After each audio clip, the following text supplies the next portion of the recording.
So how is everyone? I hope you're all well. Now what I am going to say today is that this video contains a trigger warning. I'm not going to be going down the route that some scumbag creators did, and that was enhancing images or anything of that sort of nature.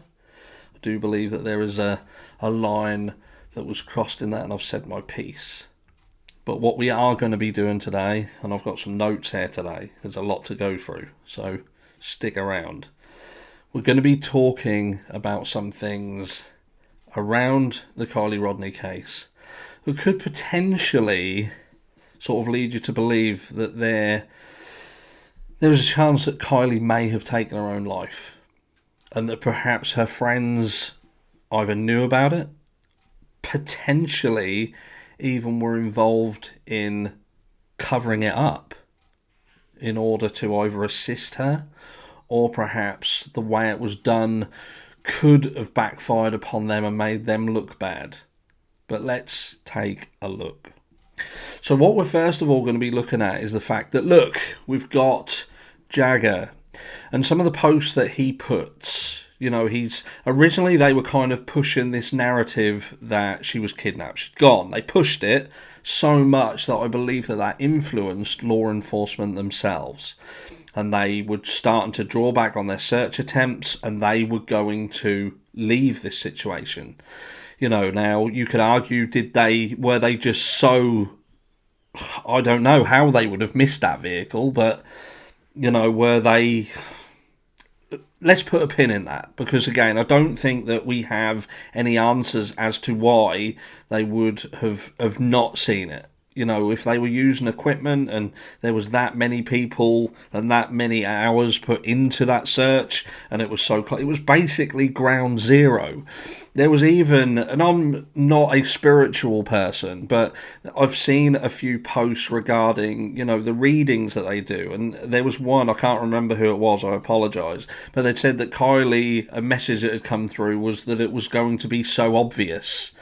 And that you kind of think to yourself, and again, I'm not the most spiritual person in the world, but it was obvious, wasn't it? The car was literally yards from where it would have been parked, you know, and the party, you know, it was the most, it would have been the first place you'd have searched.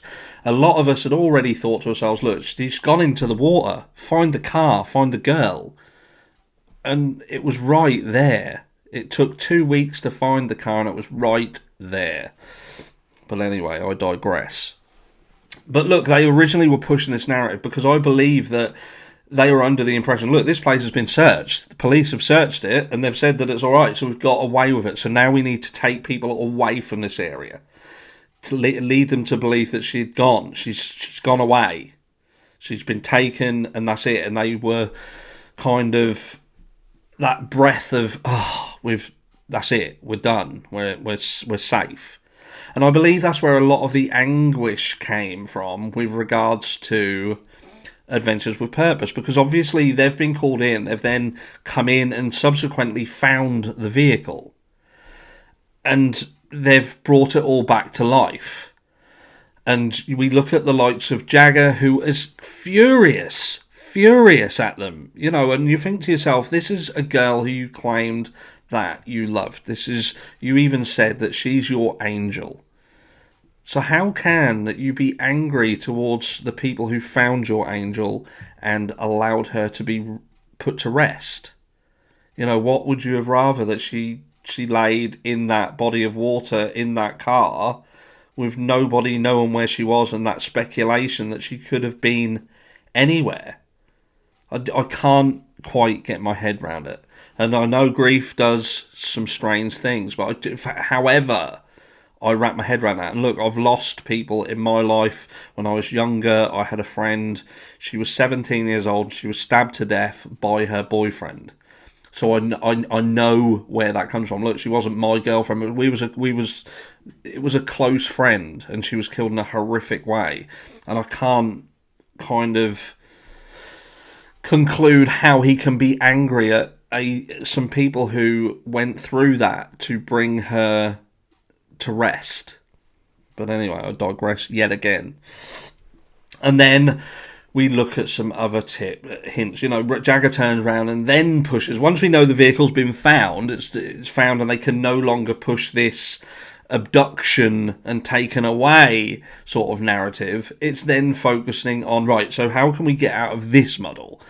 And Jagger then he again pushes this narrative that she was drink driving, she was on there, and it could have happened to anyone. Again, quite blasé about it. He goes on to say how he is proud of her. And you think to yourself, if you genuinely loved somebody, and you felt that they'd died through drink driving, you'd be slightly angry with them as well. You'd be quite, annoyed that they lost their life through something quite careless. But I'm now going to get on to the next bit. I've seen a lot of people ask about the number 17 and the reference to Kiely. We know that Kiely had a tattoo of a 17 on her ribs. Well, it was actually Jagger who tattooed that on her. That's what he said. And that is in homage to the rapper, which is Xxxtentacion. Now, this guy, sadly, he was killed. He was killed quite young, and he was quite a popular rapper, and there was a little bit of a cult following. And it was a bit of a cult following because of what he physically tapped into. And that was that he went for a certain niche, and that was young teenagers who were suffering from depression, anxiety, alienation, these sort of things. And the number 17, which you'll see here, Jagger says that him and Kiely were obsessed with. They obsessed with this. And Xxxtentacion done an album, and it was the number 17. And I'm going to just read to you. This was the explanation of the album from Xxxtentacion. So 17 is a collection of nightmares and real-life situations that I have lived through. 17 is the number tattooed on the side of my head, my own personal number, soon to be explained through future interviews and instances. And what it was actually referencing, I'm going to cut in here, is that a lot had gone on in Tentacion's life. By the way, his real name was Janset.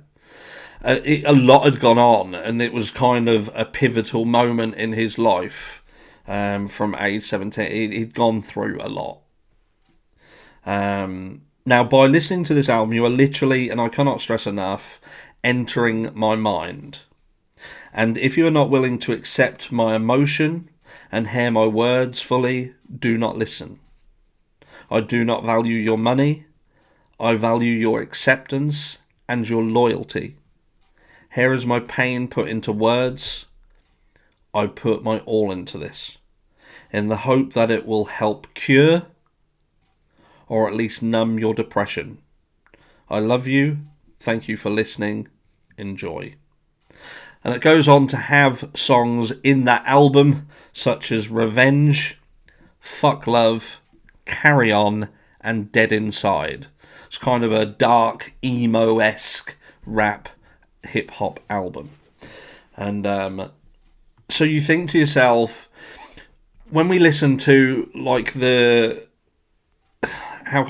text message that went between Jagger and Kiely. Obviously, there was something being discussed there. Kiely had said to Jagger, I'm sorry that you're going through this. So it seems that they had one of these relationships where there was a darkness to it. They were perhaps confiding in each other. Maybe they both had issues at home, issues with a family. Maybe it was just teenage angst. But, those changes, those floods of hormones that make them super receptive to many things that at times they can't understand. But this album and this whole kind of the feeling to it is darkness. It is around depression and those sorts of things. Now, I do wonder whether Kiely was going through pain, whether she had issues because there is something that doesn't sit right for me. And let's just talk about this quickly, and then I'm going to bring you on to the main point of this. And there's something, an even bigger connection. Now, the first thing I'm going to touch on is the hashtag. Now, the new account, this is set up by Jagger, and there's the hashtag, which is LLK, and you'll see some tags here, some, painting that has been done, I believe, by Jagger, in, again, homage to the life of Kiely, and it's LLK, which is Long Live Kiely. Well, this hashtag LLK was utilised by people in homage to Xxxtentacion, and that was hashtag LLJ, which you can see here. And I believe that he himself also used this hashtag, and that's where we're going to talk about it in a second. But I want to bring your attention to the party and why I feel that there's something not quite right. Now, Kiely was quite a smart girl. Her mum had said that she had recently left school with high honours. She had she was a clever girl. She played instruments. She was, she was. Let's just say she was a smart girl. And I wonder what would lead a smart girl into making a decision to drive her car drunk. That would lead you to believe that she was so drunk that she couldn't hardly walk and talk. We've heard from Elsa that she had fallen into a hole. She'd been offered a lift by Elsa's friend who took Elsa home, but yet she stated that she had a lift sorted, which then splits off into two different directions, because either she lied and she was planning on doing something herself, which was either going to be driving her car herself and ending up in the water as we know it, or she was meeting someone. And, that was her lift. Maybe they had said that they would drive her car for her. And that's a video for later on today, perhaps. Keep an eye out. But look, so I do have to ask, why would she have taken that decision? We've seen throughout the things that have been said about this party, different girls have turned around and said, look, will you give me a lift? Then they've turned around and said, no, I've got a lift. They've turned around and said, I'm not going to get in a car with that person because they've been drinking. Like Kiely, Sammy had said, I'm not going to get in the car with her, she'd been drinking. She'd then later apparently asked her for a lift again, but then that had changed and she'd got another lift with somebody else. And at that call that was made at 12:36 a.m, she was on the way home with somebody else. So, again, we're saying 200 to 300 people. We've got some close friends there who themselves were looking for lifts. She'd been offered a lift 3 minutes before her phone went dead, and she was still going to drive herself when she didn't need to. There was no need to. There was no reason to. There was no benefit to it. Now, people are going to turn around and say, look, maybe she just felt that she was alright and felt that she could drive. That's possible. That's absolutely possible that she thought she was fine as she was falling down a hole and being picked up by people and asked if she wanted a lift. You do have to then say, well, why didn't these people see that she was in a muddle and then just make sure she got to her lift and got in a car. But anyway, that's again for another day. But now I'm going to take you on a little bit of a different rabbit hole. And that is back to this 17 reference and the hashtag LLJ. Now, one of the songs on this album is the song Jocelyn Flores. Now, some of you will have heard that name. Some of you won't know who that is. But Jocelyn, this is the name of a song on this album, and it's referencing someone who Xxxtentacion knew. She was a 16-year-old girl who Xxxtentacion had actually become slightly obsessed with. She was on his Instagram, I believe, originally, and he had asked to meet her. He'd brought her in. He'd used her for modelling on his clothing line. I can't remember what it was called. But yeah, he had a clothing line and she was modelling for it. He went somewhere one night and he'd left her and another female at his hotel room or property, whatever, and there was an altercation over some money, around $7,000. And, the fingers were being pointed by each of the girls at one another.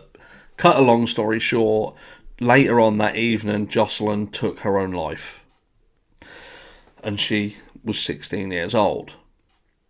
We've got these little references, and this, like I say, this is a bit of a rabbit hole, because we know now that, Kiely potentially had issues at home. There was things that she was struggling with, potential depression, anxiety perhaps.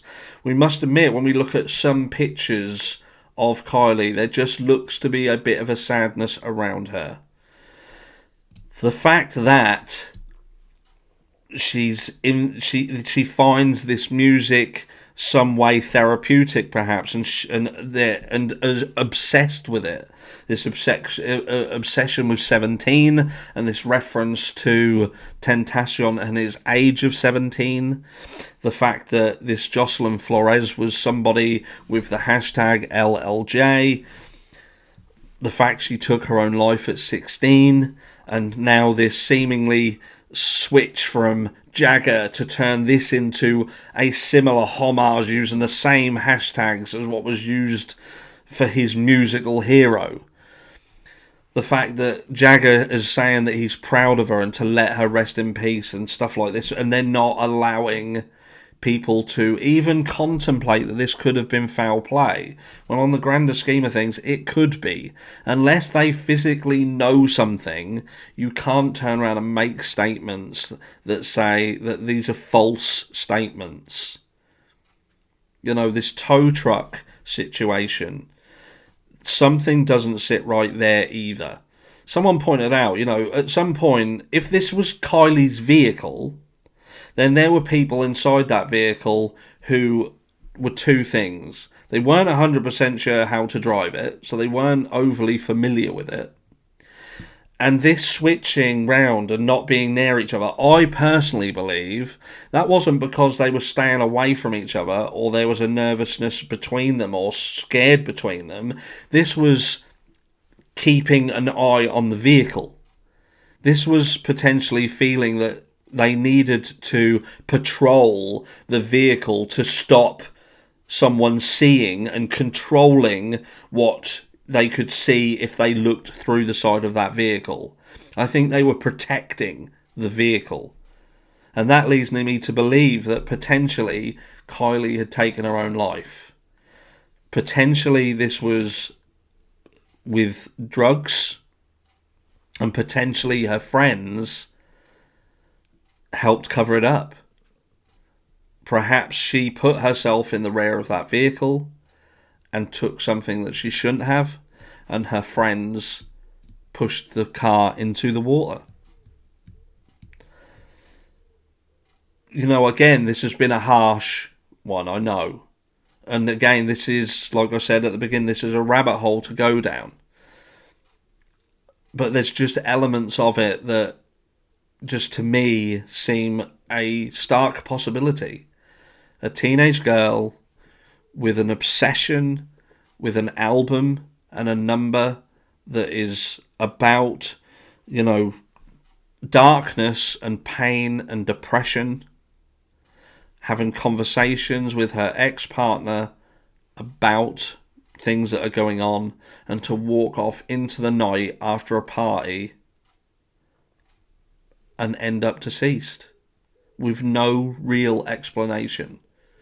And like I say, even the people who say this is an accident, she got in the car and drove.